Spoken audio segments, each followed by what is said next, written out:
What do you say to people who say you're naive? First off, I understand. I understand those people because I was once, the same way. I never understood why women got back with men that abused them. I did not take Kyle back immediately. He did work really, really hard. I felt there needed to be a lot of counseling. There needed to be a lot of changes. No more drinking and those type of things. I just won't allow that.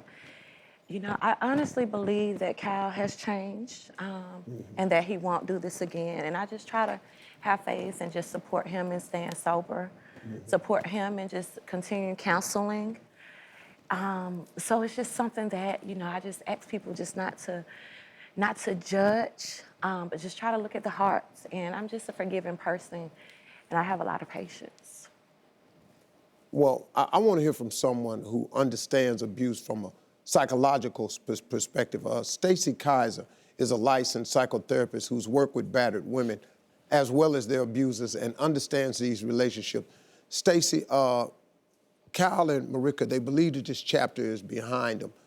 Can a couple ever put this behind them? I have seen it happen. Once in a while, it goes behind people and there is no more abuse. But there is something that I heard both of you say that worries me that I want to point out to you because it isn't just you, I hear it all the time. It's that line of, it wasn't me, or that wasn't him. It was you. It was him. And when we say that it wasn't, it takes away the accountability on ourselves and makes it harder to fix ourselves. Even if it was the first time, most people do it again. If they don't have proper long-term counseling, they go back to that dark place that feels like it isn't them, and it is them, and they do it again. The second red flag that worries me is the diamond in the rough personality. Those women who see the good in him and like the way he looks in his eyes and know he can be a gem. Those are the women that will tolerate and take them back again. And then the last red flag that I always worry about when I see in couples is when so many relatives and friends think there's a problem and we're not seeing that, it can be very concerning. I like Stacey because she's very straightforward, and from a psychological psychotherapist standpoint, I'm pretty sure you've heard this in counseling and understand exactly where she's coming from. I think the two of you have a chance to get your life and go far beyond this with a lot of prayer, but also with a lot of counseling, because it's good to talk stuff out, man. It's good to just hear what the other person's saying, get another perspective, talk it out, man. Don't fight that. Sometimes we, especially black men, we don't really care for counseling. We don't. I don't know no black man like counseling. We don't like that. Culturally, we don't like, we discuss it at the golf course, the barbershop, we not going to counseling.